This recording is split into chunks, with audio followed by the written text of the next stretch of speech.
Well, good evening and welcome into a Tuesday edition of KC Sports Tonight. I am Mark Poulose, joined by the great Gabe Swartz here on this Tuesday afternoon. We got a five-pack of topics today. 5-spot up there on the board. The Royals back in town. Chiefs offseason availabilities, a draft wish list, Sporting KC, and the KC Mavericks. But Gabe, we are going to start on the diamond. The Royals returning back home to Kauffman Stadium tonight for a 6-game homestand. They just wrapped up 17 games in 17 days. They went 2-8 on their road trip, which was actually the most losses they've had on a single road trip since 2021. 3-game set against the 4-17 Colorado Rockies, and then Houston coming to town. Gabe, my question for you here is, what would make this a successful homestand? Because for me, I really think the Royals need to go 4-2. I think at least 4-2. I would say that they need to sweep Colorado. As crazy as that sounds, is that Colorado is far and away the worst team in the league, I think, in terms of, at least in the NL, and probably rivaling the White Sox in terms of worst team in the MLB. They've struggled to score just about as much as the Royals have, but they're not coupling it with starting pitchers who are going out there and putting up quality starts frequently. So I don't think that their 4-17 is nearly as close to being even just straight up average or bad. It's really poor baseball being played in Colorado. They don't really have a ton of stars. There's nothing that scares you about their lineup at this point. And it's bad when a team from Colorado that's getting the Coors Field advantage is not scoring runs. So bringing them to Kauffman, you've got Chris Bubich going, who's pitched pretty solid this season. I don't think you can even say that Michael Lorenzen hasn't pitched well. And then Cole Reagans, I think, is probably coming back to mound on Thursday afternoon, thinking, I didn't really have my best stuff against Detroit on Friday night. So he's probably wanting to put up a much better performance. I think that the Royals should get 3 from Colorado. They need to, yeah. And they need to get back on track, and then hopefully take 2 of 3 from Houston. So I would say 4-2 is the bare minimum of a successful week in Kansas City, and if anything, 5-1 would be ideal. Well, just as you're saying right there, the Royals start to the season, they did play a lot of good teams. I mean, the Royals expect to be a good team, and they expect to play better than they did. But I think the note here is all 7 of the Royals' first series have been against teams that finished above 500 a year ago. Right now, the Royals standing at 9-14, so they are playing those good teams, and they're not even 500. So the Royals do need to turn things around. But the good news is it looks like the schedule is really about to open up for them. So only 3 of the Royals' next 11 series games are against playoff teams from last year. So it seems like if we're going to see the Royals turn it around, it's going to be here in the next couple days. I saw some media availabilities from Vinny Pasquantino before today's game. He said that he sucks so far. I know he kind of has a reputation as being the best soundbite in Kansas City, but I didn't expect him to be maybe so honest about his start to the season, just saying that he has been that bad. But we're going to have to see what happens there. One thing that really does worry me about the Royals, though, is last year the Royals were so good with runners in scoring position. I believe they were second best in all of baseball with runners in scoring position, and that allowed them to become a playoff team, to win a playoff series. And this year, the Royals, I think they're 26th best in the entire major leagues in runners in scoring position. So, Gabe, last year, my question for you, the Royals so good with runners in scoring position. This year, not so good. So even if the Royals got to league average with runners in scoring position, do you think this is a playoff team? I think if they can get to league average, yeah. I think if the offense can just be in the 15 to 20 range. Like right now, they're 28th in batting average, and they're like 27th or 28th in runs down near per the game. bottom. Yeah, it's not very good offensively. But if they could just be average, the pitching is good enough that they can win games. And the bare minimum of, they were winning games against the Twins in Kansas City a couple weeks ago, where they played a 4-game series. They won 3 of the 4, and they scored 9 runs in the 4 games. And so, yes, it was concerning for the offense, but it shows that they can still win those games. Now, ideally, you give your pitching some run support and you allow those guys to work more comfortably, because I think you can see it. The 4th, the 5th, the 6th inning, it feels like on the road trip, it's not like the pitching was poor. It was, if anything, the pitching was keeping you in games, keeping you in nothing games. The Royals were getting up 1-0, 2-0, and And then in the fourth or fifth or the sixth inning, the Michael Wacha, Seth Lugo gives up a 3-run home run on Saturday. Wacha ran into some trouble up 2-0 against the Yankees last week in New York. And if you could just get a multi-run lead or put a crooked number up for once, I think that the pitching would look even better, and there might not be as many cracks of, oh man, I got to go out there and pitch perfect. And I don't think that the Royals pitching staff has complained. You haven't heard sound bites from the clubhouse of those guys being like, man, it would be nice if our offense put up some runs, even though you probably know that they're thinking that. And so I think that 9-14 is not ideal. Specifically the records against the Guardians and the Tigers is not very good. But because they played so well against the Twins, they're not out of it. They just need to really go on a run at some point and offset the bad road trip with some really good play at home, which they did last year too. Yeah, I was actually on my way into work today. I was listening to the radio. I heard an interview with Royals GM JJ Piccolo. He said the pitching is doing their job, and he said that maybe if there was a silver lining out of this tough stretch, is that these haven't really been a lot of blowout losses. These have been very close games because the pitching staff, starters, and you can also say the relievers have been keeping the Royals here in these games, keeping it within striking distance. But obviously, everyone knows. Piccolo knows, Quattrero knows, the players know the offense needs to produce. I know after one of the games this weekend, Bobby Witt Jr., he spoke to the fact that he doesn't feel that the offense is doing their job. Bobby's batting over 300. He said he isn't doing his job. I mean, Bobby is hitting, but the rest of these guys need to step up. But Bobby's hitting, but he's not hitting with runners in scoring position, just like everybody else. Yeah, exactly. Got to get some ducks on the pond, as Rex Hudler would say. But obviously, there has been some movement. We talked about this a little bit yesterday on the show. Over the weekend, the Royals optioned MJ Melendez to AAA. He had been in the big leagues for 3 years. So not only is this a wake-up call for the rest of the Royals, for MJ, but it's a wake-up call for the rest of the Royals. Like, this is a guy that has been on the big league roster, that has become a major league veteran, and the Royals said the changes you made in the offseason, they don't seem to be working. You're not batting good enough. You got to go down to AAA and figure it out. So I think that's a little bit of a wake-up call, not just for MJ, but also for the rest of the team. Seems like there's going to be some easy teams coming up, are not as good as what they started with the season with. So the Royals, if they're going to turn it around, now is the time. We're going to see if that starts tonight against Colorado. Now, moving on to football, the Chiefs sent 2 guys to speak with the media today, Juju Smith-Schuster and Creed Humphrey. I think we're going to start with Creed, some of his comments, because he's the highest paid center in all of football, and there is going to be some movement along the offensive line. We keep talking about with the Chiefs, so much about this team has to do with what they're going to do at the left tackle position. Last year they tried to have Kingsley Sua-Mataia fill that role. Now, yesterday, head coach Andy Reid confirmed that Kingsley's moving to left guard, and he'll be in a competition with Mike Caliendo. Now, Gabe, my question for you, Mike Caliendo used to play in college with the Chiefs' new left tackle, Jalen Moore, at Western Michigan. How do you think that impacts the battle with Kingsley there at left guard? Well, I think that the left side of the offensive line was a struggle throughout last year, and I argued this with Jared. I argued this with Marlia and with Neil throughout last fall and last winter, that it didn't make sense personally to me to move an all-pro out of his position to get him to play at an average level at one position, and then you get average to below average level play at the position that said all-pro, Joe Thuney, was playing at left guard. And I think that people were commending Joe Thuney for what he was doing at left tackle as admirable and really good. And as such, because the play at left tackle had been so poor, it was something that people viewed as a positive. And yes, it was a positive, but his play at left tackle was not anything special. And the play at left guard, as a result of him leaving the situation there, was not very good from Mike Caliendo. In fact, it was, by Pro Football Focus grades, was below league average. So I don't believe that Mike Caliendo has any advantage in this competition if we're going to, as we've debated several times as to whether Brett Veach, Andy Reid, how much of a truth, half-truth, or nothing, no truth they're telling us in these media availabilities.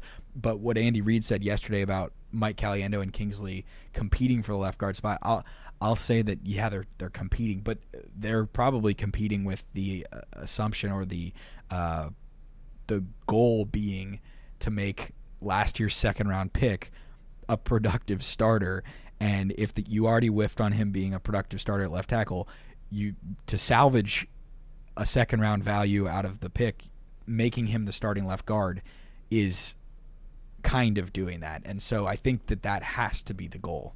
Well, I think they just have to say it's a competition just because they're professionals. You can't tell Mike Caliendo, hey, buddy, like I know this Kingsley's got the job, and you got to let football. Sports is all about competition. You cannot run away from it in any facet of football, any facet of any sport. If you're scared of competition, get the heck out of here. You're not a winner. But Creed Humphrey today was very complimentary of Kingsley Suamataia. He said he's a guy that comes to the facility with the right mentality each day. He said he's a very athletic, a very smart kid. So it seems at least that he's very excited to play with him along there. But another interesting nugget that came out of that, the Creed Humphrey availability, is that he actually has a relationship with Jalen Moore from the 2021 Senior Bowl. He said that he was there, Trey Smith was there, Creed Humphrey was there. So the Chiefs have three of the top performers from that 2021 Senior Bowl all playing together.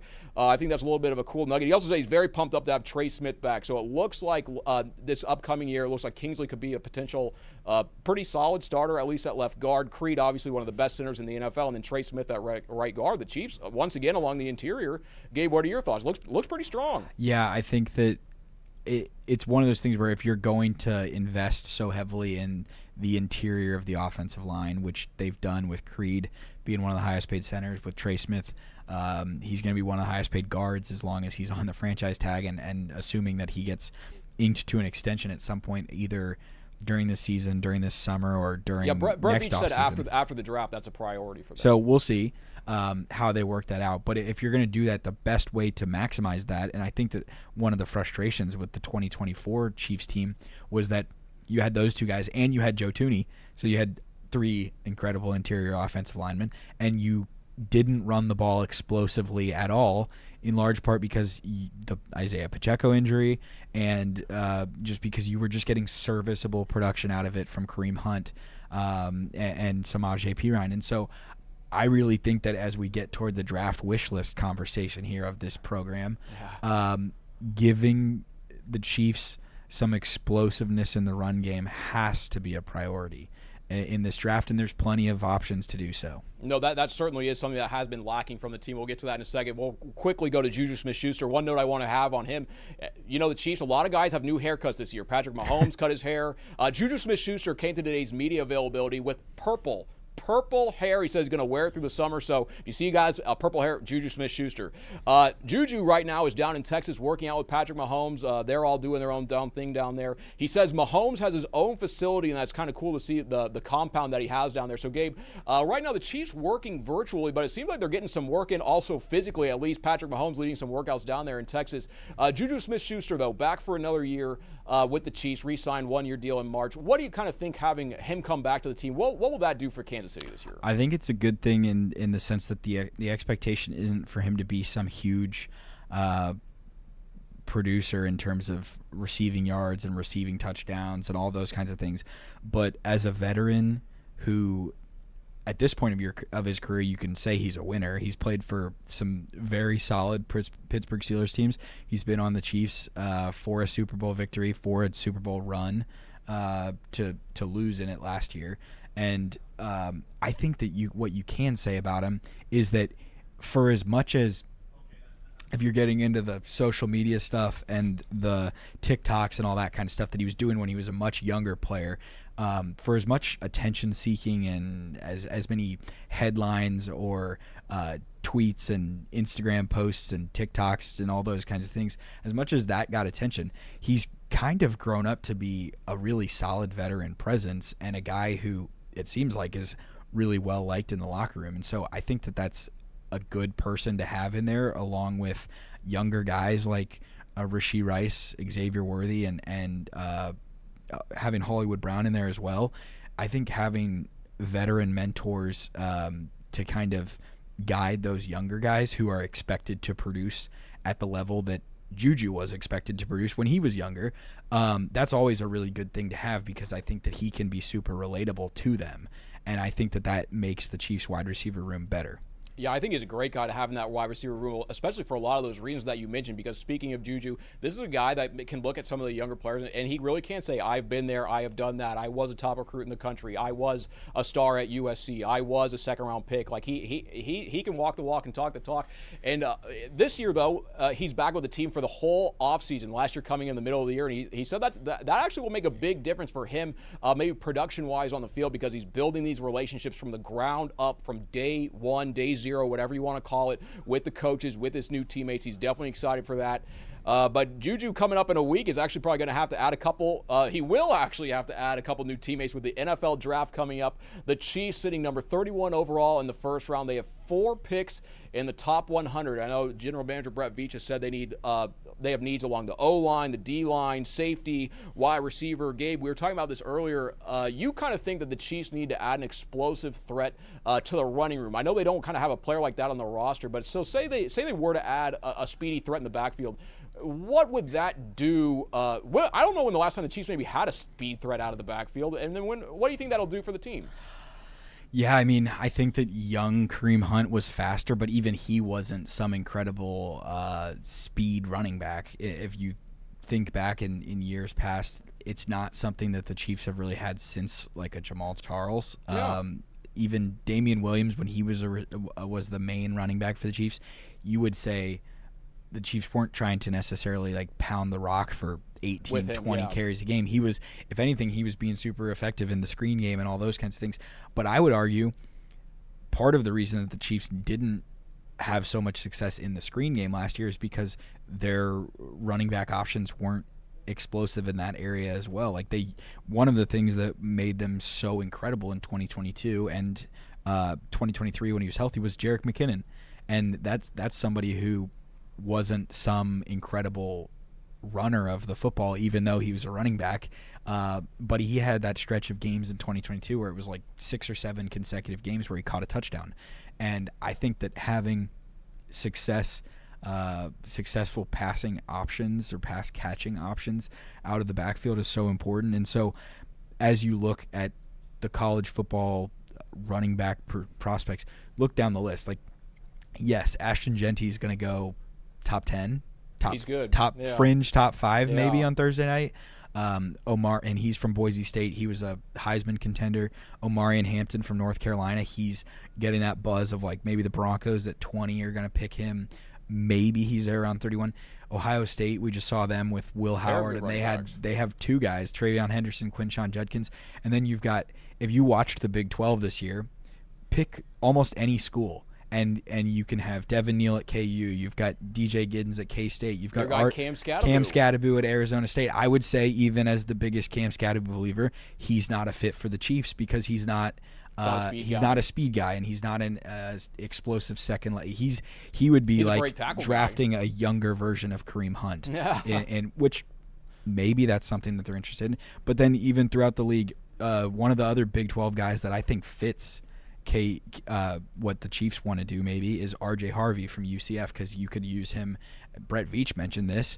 Kick, punt return, wanting to have guys who can do that to complement Nico Remigio. I think that's even more important because you're not going to have McCole Hardman on the roster this year. So looking into that, I could see somebody way down the list who's not even in like top 10s of running back boards is Jaden Blue from Texas, and he was so good as a receiver for Texas and so good, so explosive as a kick returner. So maybe he's a guy that the Chiefs are interested in. So I don't know. I'm genuinely, I've said this several times on this show, I don't have a preference or somebody who I'm banging my fist on the table for the Chiefs to pick a running back. I just want them to pick one, and I'm very excited to see which one it is. Yeah, Brett Veach has said that the draft is very deep at running back and at defensive end. And just looking at some of these running back names, I saw there was a report actually at the University of Miami running back Damian Martinez came to the Chiefs for a top 30 visit. But a little bit surprising for me because just following the Canes all season long in Damian's career, not exactly a speed back. He's huge. He's a 6', 225 running back that's going to run right through you. So that seems maybe if that's the way, if that's a player they're bringing in, maybe that's kind of what they're looking at the running back position. But I think it would be interesting to add speed back there in the backfield because we know the Chiefs have threat.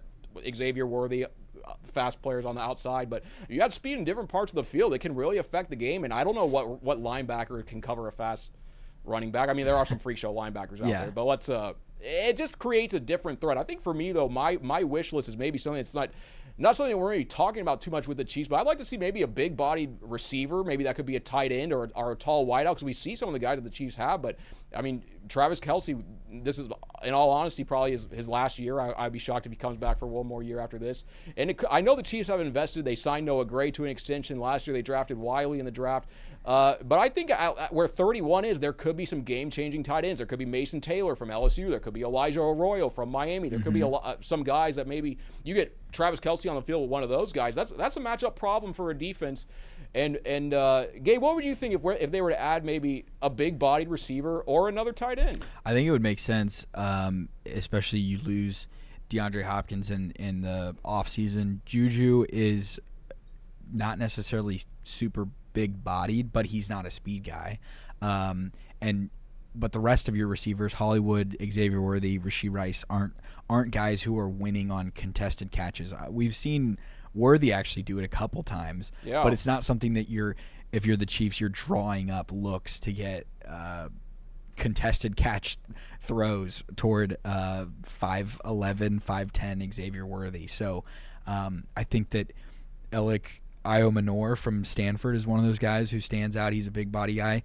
Another Big 12 name that I would mention, Jaden Higgins from Iowa State, is one of those guys who could be in there. I've seen that the Chiefs, in terms of having local visits, I don't know if they're going to invest something high in the draft at wide receiver, but if they're in like the 5th, 6th round, I know that they don't have a 5th or 6th round pick. So if they're in the 7th round where they have several picks, they've had a guy like Quentin Skinner from KU in for a visit, and he's a guy who can win in contested catches. So we'll see. I think that the Chiefs did so much roster building throughout the offseason of just plugging holes, re-signing Charles Menahue, re-signing Juju, re-signing other individuals, Kareem Hunt and running back. So they don't have anything that stands out where it's like super obvious of what they're going to do on Thursday night.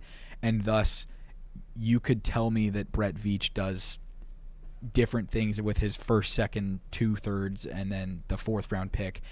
He could pick in different orders of positions, and I would believe you.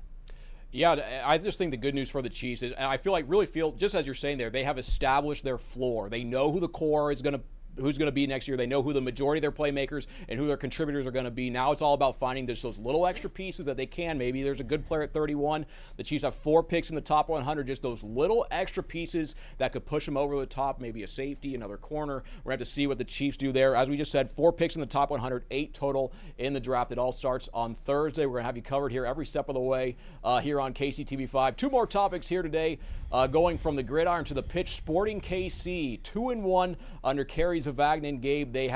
The team just looks a lot different. I mean, before Kerry became the interim head coach, when they're still under Peter Vermees, they were really struggling to score goals. The team, it just looked like they weren't playing with a lot of energy. As soon as they got behind in the game, kind of put their heads down. The players have even talked about that. But here we go. 5-goal explosion over the weekend at San Jose. 2 of them scored by your former high school schoolmate, Daniel Shallowy of Blue Valley Northwest fame. Big question for you. Did you ever see Daniel in high school? What was he like there? I assume he was a star. He was a senior when I was a freshman. He was not allowed to play on the soccer team because he was a foreign exchange student. Because he was not because he was a foreign exchange student, but because he was already playing for, I think, Sporting's the homegrown team. And so I think he actually, this tells you about the kind of guy that Daniel is. He was a manager on the soccer team, so he was still around the program and doing that. But very cool to see him win MLS Player of the Match Day for Saturday. You go through the list of guys who have had a 4-goal contribution of 2 goals, 2 assists. Hasn't happened a lot in Sporting history, despite the fact that they've had several years of very great play from the team. And shockingly, it's been a couple of years since someone had done it, and the guy that's and Preki. It's like 3 guys in Preki, so all-time greats. It's been a while since since Sporting has scored 5 goals 7 years in a match. So Very impressive. And that was the thing that when Marlia asked about the coaching change and whether it did anything, I said I'm not overreacting, but I would just ideally like to see more goals being scored. And more goals are being scored now, so they're at least opening things up and playing a little bit more of a fun style of play, even if it's not going to result in them skyrocketing up the MLS standings. Well, I think so much about sports is just being in the right mental headspace when you go to the field of competition or the field of play. And I think before, maybe Sporting really did not have the belief, just hearing some of the things that, especially Shallowy said after Saturday's match, that he's like in the past, like we just we had our heads down, like when things happened, like it wasn't going good, and just to see the relief on their faces, the smiles that they have. I know they're professional athletes, but they're not going to perform their best if they're down in the dumps, if they're not feeling it. I mean, granted, they are professionals, but they look at the joy they play with now and the goals that are happening. It's just a breath of fresh air for Sporting Kansas City. I know they made this move because they're trying to salvage the season, and it looks like they might be turning the tide, and there's a little bit of time left, so we'll see what there's a lot of time left, so we'll see if they can make a push for the playoffs. Now, one team that is in the playoffs right now is your Kansas City Mavericks. They are tied the series 1-1 against the Tulsa Oilers. Now, Gabe, the Mavericks are the top seed in the Western Conference, and on Friday they lost. Saturday, they're down 2-1, so they're about to go in a 2-0 series hold at Tulsa. And in the final 75 seconds of the game, the Mavericks come up clutch. They score a goal, send it to overtime, and in the extra period, get the victory. So my question here is going down to Tulsa. Tulsa has 3 games down there. Do you think the Mavericks are going to get a win and force it back to Kansas City? Yeah, I do. I think that what I've taken away from playoff hockey, whether it's at this level or whether it's at the NHL level, because last night I got home from work around 11:30, opened up the ESPN app and saw, Colorado's playing Dallas and they're in overtime. Of course I'm going to watch playoff overtime hockey, and that is always kind of the dice roll of who gets a bounce, who makes a play, and it doesn't always go the way of the home team because if anything, oftentimes fans are just sitting there on pins and needles hoping things go well. They can't necessarily impact anything. There's only so much that yelling and screaming is going to do in hockey. And so I think that the Mavericks can go down there and steal a game, get back here, guarantee a Game 6 at Cable Dahmer Arena, and get it done. So I know that you would say that they haven't played great through the first 2 games of the series, but getting a split is ideal and better than being down 2-0. And to the point of what I was watching last night in Avalanche Stars, Colorado was up 1-0 in the series, should have probably won Game 2. They lose in overtime, and now you'd say it's anybody's series because if you get a hot goaltender, if you have a couple crazy bounces go your way, it's all yours. Well, this Tulsa team, they got some bad blood with the Mavericks. The Mavericks beat them last year in the first round of the playoffs, and just talking to some of the guys around the Mavericks, this Tulsa Oilers team was built to beat the Mavericks. This is the only thing Tulsa, well, I'm sure they want to win the Kelly Cup, but they really want to beat the KC Mavericks. And Tato had, after Saturday's game, I think this guy is he is such a good head coach. There is so much that coaches from all sports can learn from Tato had. But he talked about the belief that this team, and he's like, the belief that we have that we can win is not based on things that we think we can do. He said, we have been collecting evidence all season long for reasons as to why we can win the Kelly Cup, as to why we're the best team in the ECHL. And he said they got a big piece of evidence on Saturday night when the team showed the resolve to come back in regulation, tie it up, and win it in overtime. So tonight, puck drops at 7:05 down there in Tulsa at the BOK Center. We're going to have an update on that game coming up tonight at 10. But, Gabe, I think that wraps us up today. You got anything else you want to add? Nope, just looking forward to Thursday. Thursday, the NFL draft. Plenty of draft coverage. 31 overall. Everyone's wondering what's going to go on. When it happens, we'll tell you who the Chiefs picked right here on KCTV5. All right, that's it for today. Thanks, and have a good one, guys.